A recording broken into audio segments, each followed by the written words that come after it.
Welcome back, everyone, to the Reading by Candlelight Book Club at Molly's Cottage. I'm here with Holly Brunnbauer.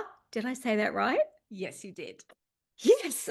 Oh, I practiced. Um, Debut author of What Did I Miss, which features in the July romance fiction book box. Welcome, Holly. It's so lovely to have you here with us. Well, I'm delighted to be here with you. Now, before we begin, here's a little bit about Holly. She lives in rural Victoria with her husband and two gorgeous little boys. I've never seen them, but I am guessing they are adorable. She's won numerous awards in writing competitions across Australia, New Zealand, and the US. And Holly has worked as a copywriter and is now a virtual assistant for authors. And in addition to branding and social media strategies, she also makes fabulous author websites. I love your websites. You could have been a graphic designer. Oh, thank you. What Did I Miss is Holly's first novel and was published earlier this month with HarperCollins. It's a very funny rom-com about meeting the one before truly knowing yourself. Holly, could you please give us a quick spoiler-free pitch of your book? I will. Let me just crack the knuckles, get ready. Okay, so What Did I Miss is a fresh and feisty rom-com about Makayla, who married young, she's newly divorced, almost 30, and, ready to tick off her list all the things she missed out on in her 20s, starting with a one-night stand. So she meets a random guy at the bar, and as fate would have it, not so random, he reappears in her life and suddenly she's fighting feelings she didn't sign up for. And even if she wanted to date him, she can't because her auntie is bribing her to stay single until her 30th birthday in order to inherit something that Makayla doesn't necessarily want, but her ex-husband desperately does. And there's nothing she'd love more than to get back at him for the awful thing he did that ended their marriage. So the question is, can Makayla stay single until her birthday and experience all the things she thought she missed out on, or will she start a new decade with more regrets? Oh my goodness, that's the best elevator pitch I've ever heard. I've said it a lot now. So, but then I always get this moment where I'm like, what am I saying? What am I saying? No, that's the best one I've ever heard. My goodness, you should teach that. Oh, you're Uh, so kind. All right. I'm not kind. It really is very, very good. And it just absolutely wrapped the book up with a bow. Now, what I want to know is what inspired the idea of this story? Yes. So, one of my friends was in a similar situation to my main character, Makayla. She had married and divorced her high school dad. And I she was then also suddenly in her 30s and entering the adult dating world for the first time. And she probably found that terrifying. I found that fascinating. And what kind of friend would I be if I didn't write about her trauma? So I just had this vision of a woman who was like the day after her divorce is finalized and she's in a bar and she's awkwardly trying to flirt with a man and try to pick him up because, of course, when you've only been with one man your whole life, the next thing you want to do is see if the grass is really greener. So it just sort of came out that way. And then I kind of was like, oh, what else could I make this person do? And so I jumped into like my group chat with my friends and I said, hey, if you found yourself suddenly single, what new experiences would you want to try? Ooh. And the group chat went off, Fiona. Like people were just, saying all this stuff. And I was like, oh my God, let me write this down. I need to grab a pen. But they weren't saying like, oh, I want to bungee jump and I want to like travel. They were just saying really dirty things. And I was like, I can't put all that in a book. That'll never get published. But I did, just sort of look at like, what are the things I could make into a really fun narrative for a rom-com? So thank you to my very horny friends for that. That's so funny.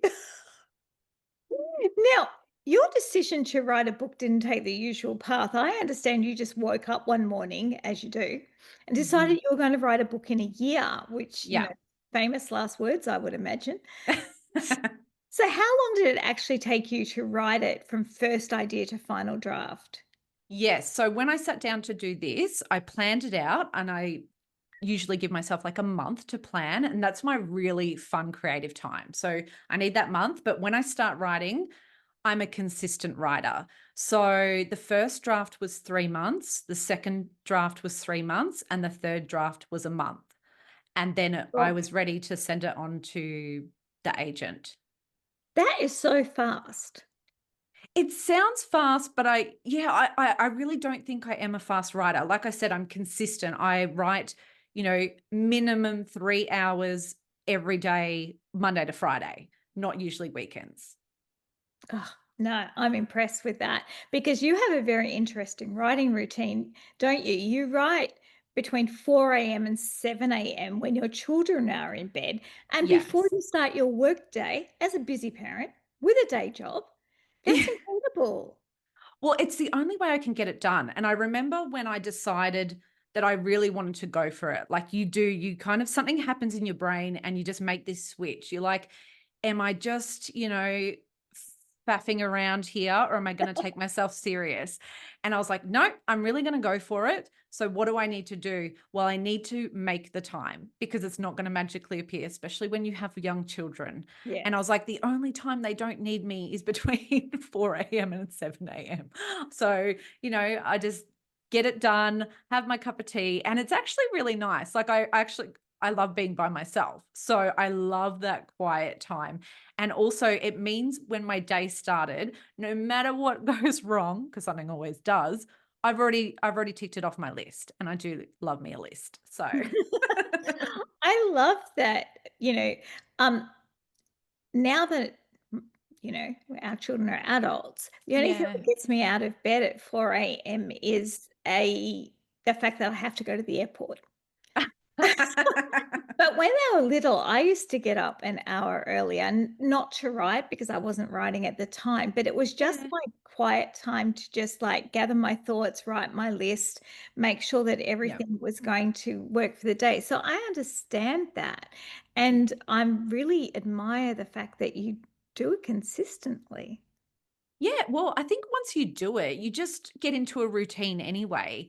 And also, I'm a morning person, so I'm naturally kind of vibing in the morning. But if you get me at 2 o'clock, like I'm no good to you, I'm no good to anyone.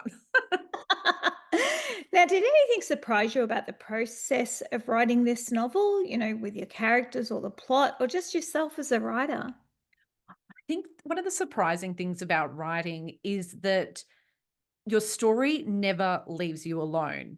Like once you step away from that computer, that's actually when all the sort of creativity and the Yes. thinking and the decisions happen. You will be haunted by your characters. They follow you around, and I find it really hard to disassociate. I don't know. Do you get that? Where you sort of like you'll be sitting there having a Um, conversation or eating dinner, and you're like, all you're doing is you're in your head. they pop in kind of to say things, and so Yeah. you think, "I need to write that down right now because I will forget it." Yeah. Yes. Always in the shower like perverts. They're just always Oh, there. see, this is why waterproof Waterproof, I heard that on your Post-it podcast. notes are so important. I need to get those because that is, yeah, always. If you just run water or washing the dishes for some reason is also my other thing. Um, yeah, which is so annoying. So I think that's the thing that surprises me is that just if you start writing and if it's the right story, if it's not the right story, you won't be, if you're not thinking about it when you leave that laptop, it's not the right story. That's what I find for me. No, I agree that that's it. You need to be obsessed with it. Yes. Yes.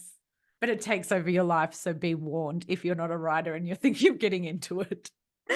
Now, you've written some fabulous characters, and besides the two leads, I loved Makayla and Bo, but I especially enjoyed Makayla's aunt and fellow teacher Oh. Agnes. Like, Oh. Agnes is so funny.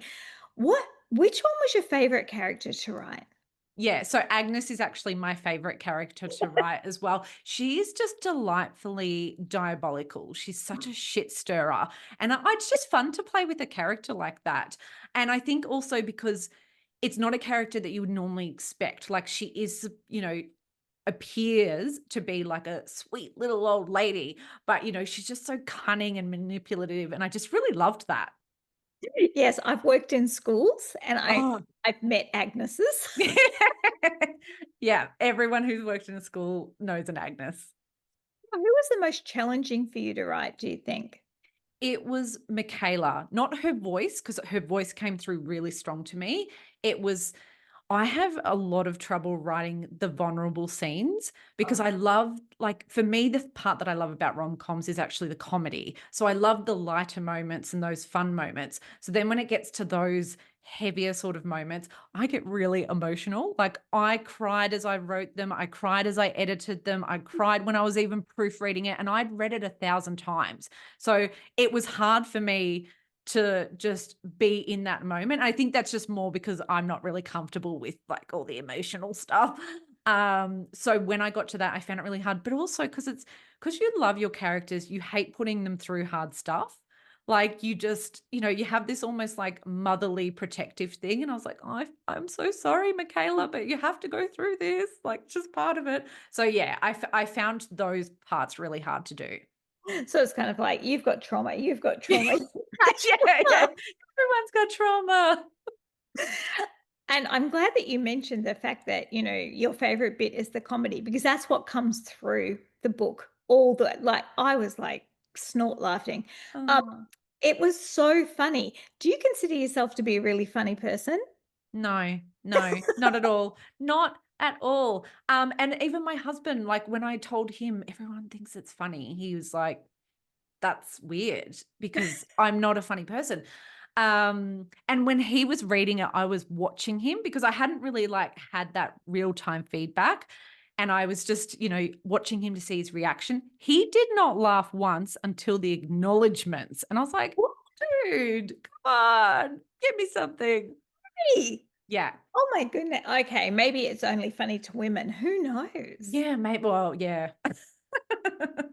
Anyway, I do appreciate that everyone does find it funny, but I don't think I'm funny. I think Michaela's funny. So it was just her Oh, yeah. voice. You know what I I like mean? Like, that. I'm Yes. just a conduit to her, and I just had to, like, write it out, whatever was coming through. Oh, yes, that's a great way to put it, but I still think you're funny. Oh, thank you. Now, this is one of my favorite questions to ask because I love choosing actors if books were turned into screen adaptations. And I was thinking with yours, why not go for Broke? Okay. For Beau, Liam Hemsworth, and for Yes. Makayla, Catherine Langford. Oh, who is that? She was in Knives Out, Love Simon, and 13 Reasons Why. She's an Oh. amazing Australian actress and she's only 29. Perfect. Perfect. You have done them well. Thank you. Yes, I think Liam, like, in my mind, Chris, but he's aged out of the role, I think, so Yes, he I can't be think in so there. too. Yeah, yeah. My Yes. other one was Glenn Powell, who's Oh, in Anyone But yes. You. I think he could do a bow. And I actually, like, I would love uh what is it? I want to say Sydney Sweeney. Oh my goodness, Like, yeah. let's just bring them back together. She has to dye her hair brown and get bangs, but I'm sure it'd be fine. We could pay her a Catherine lot. already has brown hair and bangs. Oh, okay. Well, then that makes it a bit easier. The other person I was thinking of, I had to write her name down because I didn't know her actual real name. So it's Natalia Dyer, and she's Nancy Wheeler in Yes, Stranger Things. Oh, I love her. yeah, Yeah. yeah. I could see her, like, being a little bit more gritty and being Makayla. Oh, yeah, she's great. Yeah, I really enjoy her acting too. Um, yeah. but like I said, one of the things I loved about the book was that it was so funny and, I don't snort laugh often, but I did through this book. And Aw. it has so many beautiful moments though, and it also, explores darker themes. And why did you feel important for you to include these and not go the basic rom-com route where everybody is just like, happiness, rainbows? Yeah, yeah, and I saw someone on a review describe it as like, emotionally weighty, and I was like, "I like that term." Yes. Yeah, and the funny thing was, like, I didn't even think I was really doing anything that different. I think, rom-coms get a really bad rap of being light and fluffy. Yes. And they're not all like that. Like, I've read so many rom-coms that I feel do really tackle heavy themes and topics. And I just thought if I was gonna go there, I had to really go there. To make myself cry over and over. I had to traumatize myself. But I just felt that was important. We obviously can't talk about what the topic is because it's a massive spoiler, and it's such a shame. Like, I cannot wait to talk to the book club groups because I do want to talk about that topic and a bit more about why it's in there. But yeah, it's just, I felt that the only way to do it justice was to really explore it on the page and give it the airtime that it deserved. And I know that it made that part of the book feel heavy, but I hope that there was enough sort of lighter moments before that and after that that kind of bookended it nicely. So, you didn't feel too sad towards the end. Yeah, I think that the important thing about in rom-coms is often how they touch on real life. Yeah. And so you're seeing, so to not have it in there, would that have really represented real life? And I think that, yeah, it was, um, because you can't say anything, I spoilers, know. but I really think that was an important part of the book and that you handled it really well. Oh, thank you. Thank you. Yeah, I've had really nice feedback about that. So I'm glad because I did really feel that responsibility of how I was portraying it. And I didn't want to, upset anyone or have them feel that it wasn't reflective of their experience. So yeah, the feedback's been really nice around that. Oh, that's great.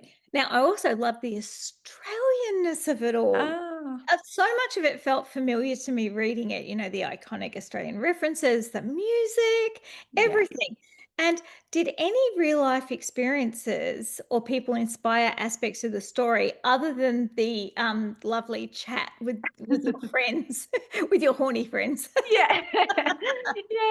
Yeah. They're such good sports about it. Actually, so I used to be a teacher. I was a secondary school teacher. I taught BCE psychology and business. Wow, I And did so not know that. yeah, so it's been interesting because a lot of my students are now adults and they have kids of their own and they're reading the book. And I had one of them ask, Miss, is this based on your life? Like, did you write? And I was like, no, no, please do not think that as you read this book. Because then they'll be like, what really happened in that staff Especially room? not the scene out in the bush. No. Yeah. So I certainly have not drawn upon my own experiences. I just I'm want to make blushing. that clear. But I have in terms of, the nuances of the school dynamics, like how there are cliques and there are, lots of gossip and scandals and how teachers are not perfect, and certainly the bullying and stuff that happens there, because that was definitely something that I encountered when I was there. And, getting revenge on people through literature is just the best kind of revenge. I love that. Now, I also love a list. I'm a Mhm. list maker. I feel like you're a list maker. And the book begins and ends with a list of things that Makayla wants to achieve or not miss out on. So, Yeah. is that just because your love of lists came through? Is that I you think started the yeah. book that way? Well, I do love me a list. Originally, so I think the list now actually comes just after the first scene. Originally, it started with the list, but I did some rejigging in that first chapter, and I was like, now it doesn't make sense. And the list that's at the end, that was put in at the last minute when I had a bit of a like 2 a.m. sort of like idea, and I was like, oh, I know what I need to do to wrap up this story. And I asked my editor, what do you think? She was like, perfect, full Yes. circle moment, love it. And I was like, yeah. So that's good. But yeah, I do love me a list. I have my get shit done list every day. It's a spreadsheet though. Yes. And I'm Oh, a just, spreadsheet. oh yeah, I have a spreadsheet. Oh yeah, yeah. And I like to have, I've got the little tabs of like in progress, complete. Oh, I love a complete. Like it just, makes my heart sing. So I am a list girly, but when you do a list in a story, it actually just makes it easier to write because you've automatically got all of those scenes. I think there's 12 or 13 items on there. So I knew I already had like 12 scenes created. So that was perfect. It's a really lazy way to create a story. plotting on the page. Yes. Yes. I mean, a genius way, obviously. Obviously. Yeah. Now, you recently had your book launch. It was amazing. It looked fabulous. Congratulations. But can you tell us, as a debut author, what's been your biggest pinch me moment? Well, yes, I probably would have said the launch, but you weren't there and it's left like a gaping hole in my heart, Fiona. So, So sorry. No. um, no, that's okay. You had better reasons, better things to do. That's fine. But I think like first I thought the pinch me moment was when I saw it in the Woman's Day magazine. Like I was like, I'm Oh, in a magazine. And I've got the magazine now. I'm keeping it. It's like gonna be laminated. And then it was on the weekend when I had the head of books um, from the Nile contact me and show me that I was like number one bestseller that week for fiction and all genres. And I was like, what is going on? I said to him, is your system broken? Like, I was like, that can't be real. And then I messaged you. yes. It Yeah, was amazing because you were above Michael Robotham. I know. And I was like, how do you think, who's going to break the news to Michael? It But I'm it was sure he's fine. amazing. He's actually number 1 in Australia, so whatever. But it was very kind of him to, like, let me have this moment. So thanks, Mike. And it was just fabulous that they contacted you and I let you know, know. because I often wouldn't have known. I would no, not have known often because I wasn't authors have expecting that. no idea. Yeah. Like, who would have thought? I was like, "Okay, wow." I still think there's a technical glitch, but whatever. I have a photo of it. So, it's happened. I put it on the feed. Now, what's one thing you wish you'd known before you started your publishing journey? Okay. So the thing I wish I knew was that you always look at people who get their book deals and you just think, oh my God, they've made it. They must be so happy. But I can tell you, once you make it, you don't feel that way. There's another hurdle. There's always another hurdle. Like there's never a moment where you feel validated or where you feel like you've finally like reached a level where you feel as though you're an amazing writer. Like there's no sort of like getting to that point. You're just constantly scared, or I am, and you're always learning. Like you always have to learn something. You have to push yourself. You have to keep doing that. So if you're sitting there thinking, that person's life's amazing, I trust you. It's not. They're like shitting themselves still. Because yeah, once you get that book deal, then it says in your contract that they can still reject your book when you hand in the structural edits. Yeah. And I didn't know that. And I like was terrified doing the structure. Like I enjoyed it, but I had this moment of like, what if I hand it in and they go, actually, We've no, changed our minds. we've changed our minds. And I've already told everyone I'm getting published. Like, what if that happens? And then, you hand that in and then you're scared for the next thing. And then you're like, oh, so once you Oh, get your foot in the door, it doesn't stay there. It's not a job. Like it's not a permanent role that you get. You have yeah. to keep working to stay there. And it's like to fight for your life, basically. You're in the Hunger Games. That the Hunger Games are so good. Now, how's it felt sharing the story with readers for the first time? Because you're getting the feedback, and all the feedback has been brilliant. Like all the reviews I've seen are just been fantastic. People are loving this book. It's terrifying. The first time I saw like that it had gone on NetGalley, like people were contacting me or they were tagging me and saying they had the book. And I was like, how do they have the book? And so they'd been approved on NetGalley. And it Yes. was just these absolute strangers. And I was like, they have no obligation to say nice things about it. But then when I got like the first stranger review, and it was a 5-star review, and it was so lovely. It was like an essay. Like people really put in the They put a lot time. of effort in. They do, and it's so nice because, like, I love hearing what they say about the characters, but also their interpretation of the story because it's no longer mine now. Like, Yes. it belongs to the reader. So, yeah, it's really good. Um, they say not to look at reviews, but I can't help myself. I do. I just look at them and then, yeah, it's been fine though. Like, no one has said she's the shittest writer ever. How did she get a book deal? If they said something personal like that, I would be in the fetal position. if they don't like the characters or they don't like the story, I'm like, "Whatever, it's not for you, that's fine." You know what I Yeah. mean? I mean, I watched Wicked with my husband and he gave it a 2 star out of 5, and I'm like, "See, people are stupid." Like, At least he watched it. My husband wouldn't go past the first 10 minutes. He said it's really oh. boring. Oh my gosh. See, that's the thing. Like, and to Oh, me, it's a masterpiece. I know. So people just have different opinions and that's fine. But yeah, as long as I don't see anything about that really attacks my writing. I mean, people might not like it. That's fine. But yeah, I've it's it is a terrifying experience, but it's also a really lovely experience too when people reach out to you and they want to talk to you about your book. And I am always like, chat to me in the DMs. Like some people will send me updates as they're reading it, and I love the commentary. Like they're like, "Oh, and then this happened, and oh my god, I can't believe that happened." So that's really fun. Like if you love an author, and you love their book, jump into the DMs and tell you because it's Yes. great. Yeah.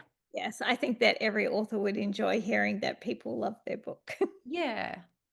Now, what books and or authors inspire you, Holly?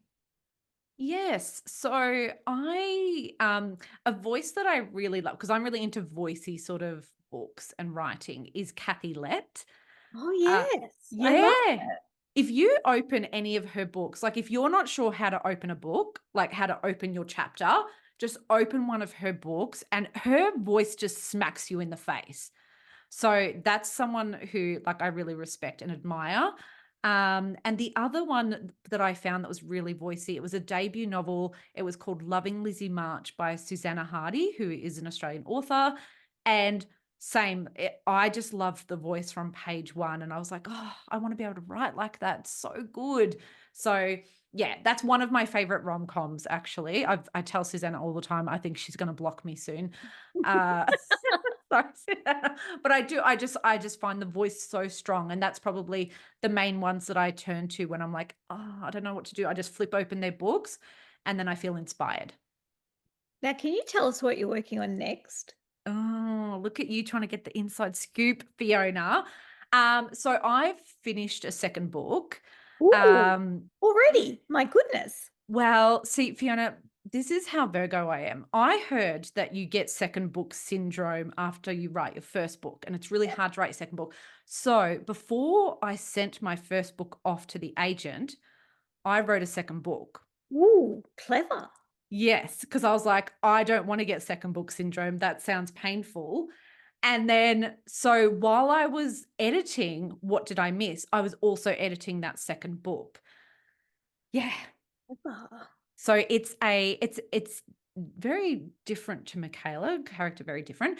It is a whimsical rom-com is what I'm calling it. And the main character, she has very Glinda vibes Ooh, and like Elwood vibes. And she's very fashionable and she's very fun. And yeah, that's all I'm going to say at the moment. I ooh, I don't like know. fashionable and fun. Yeah, I don't know what will happen with it. We'll have to see. But if that one doesn't make it across the line, then I am working on my third one. And that's really fun as well. Really, like, I don't want to give away what the topic is, No. but I'm also doing something in it that I haven't seen done in a rom com. I've seen it done in other type of genres, but not a rom com. So I'm very excited to see if I can pull it off. I always have these ideas for my stories, but I always am like, I'm not good enough to write that just yet. I have to wait until I've reached that like Yes. next level. Yeah. Yeah. So I feel like this one I'm ready to tackle it. I don't know if I'll pull it off, but we'll see. Oh, exciting. Watch this space, everybody. That's fabulous. Now, that is time on our interview. It is. Thank you all for coming along tonight and watching us live. If you're watching this on YouTube or listening to the podcast, I do hope you've enjoyed this episode. Let us know what you think in the Reading by Candlelight Facebook group or on socials. And I'd like to thank our author, Holly Brunnbauer, for chatting with me and for being Reading by Candlelight's July romance fiction book box author. Oh, thank you so much for having me. This has been a delight. Wishing everyone happy reading and goodbye until the next Reading by Candlelight book club.